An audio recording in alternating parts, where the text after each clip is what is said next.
we're not sure what. In my Yeah. pono. My pono. That pono means righteousness. It also means, and it also means your mo pono. Your things that Oh, sorry. No worries. Trying to get the two of them. Big road.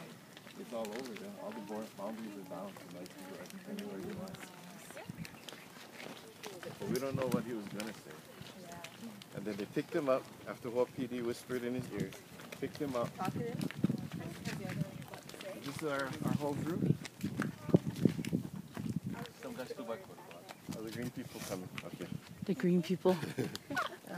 One of those. So they picked him up. Wapili said, pick him up, take him in the Halemoa.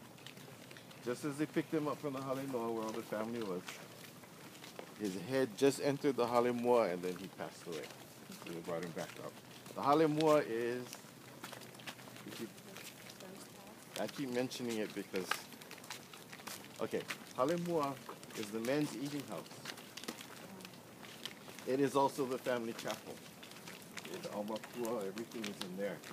So, anciently, men did all the cooking, right? Did all the cooking.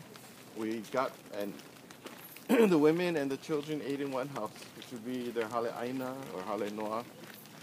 And then, so they'd serve all of them first, and then they get their food, the men's food, go in the men's eating house, and then they perform the rituals, feeding the ancestors and so forth.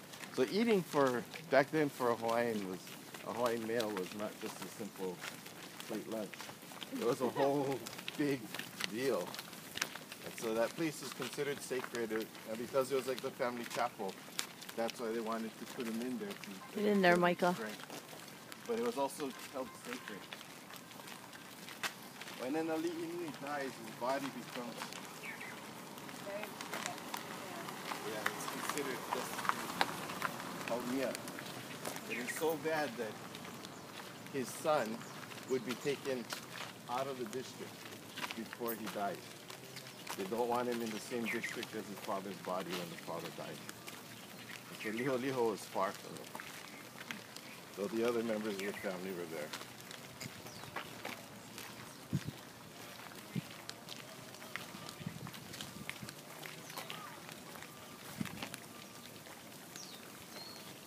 One thing we need to mention at this, we've been skirting this a lot.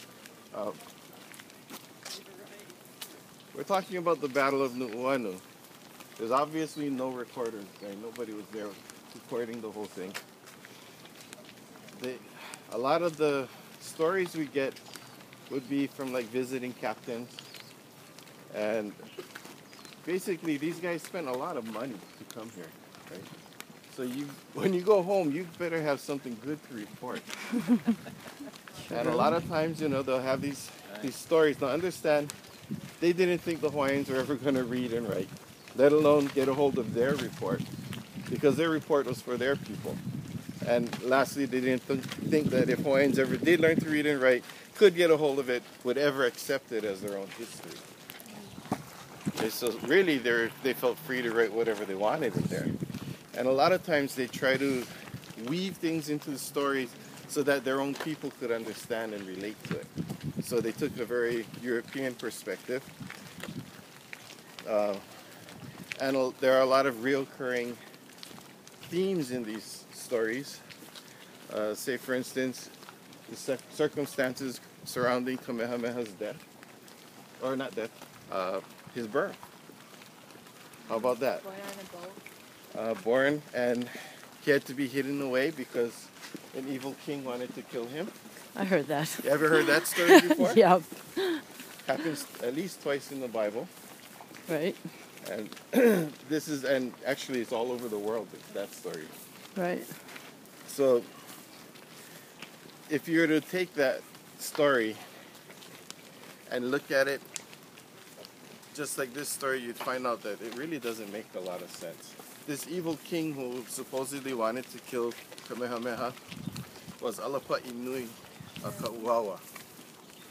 Alapa'inui was not just some king or li'inui. He was Kamehameha's mother's uncle. This was family.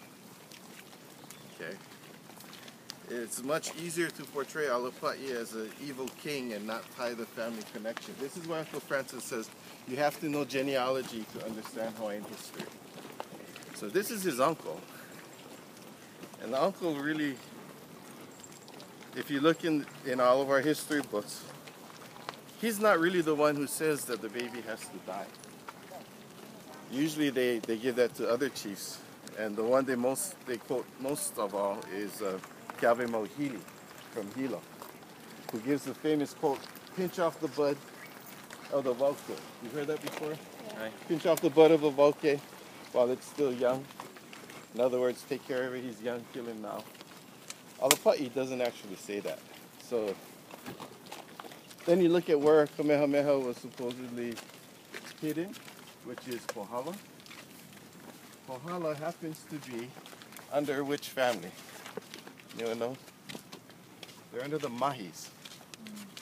Alapa'i's name is Ka'uawa Nuia Ka'uawa. His father's name is Ka'uawa. Ka'uawa's name is Ka'uawa Nuia Mahi. His father's name is Mahi, which makes Mahi Alapa'i's grandfather. So if the Mahis are actually raising Kamehameha, it's probably much more likely that Alapa'i knows about it and probably assigned him to do it himself. Okay. So again, genealogy helps to tell that story.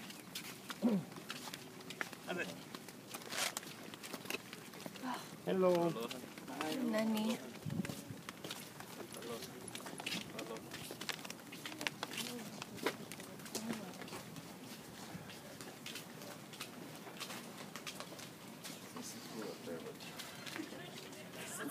It's beautiful up here, yeah.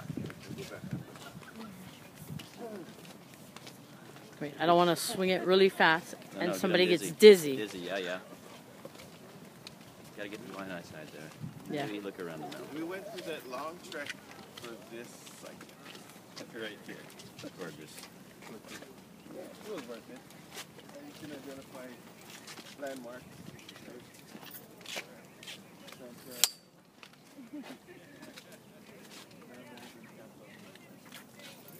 Okay. All right. Okay, you can see her. Very good. All right. Oh, is that a camera too? Yeah. For real? Yeah. According to the Shea, when Kamehameha lands, oh, this is a place where we'll probably tell this story, what's happening at the Battle of Nuuanu. Okay. And then we'll go over each bit of it later when we go to the other sites. Okay. Okay.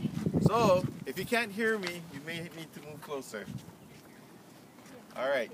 So let's start off on the other islands before they get here. How does Kalani Kupule get here? Well, this is, of course, the stories of each island are all intertwined. They're all families, ali'i. Well, Kahekili actually comes here and becomes ali'i nui after he deposes of his nephew Kahahani. Okay? And that's a story in itself. Yeah, that's another There's long a story. reason why he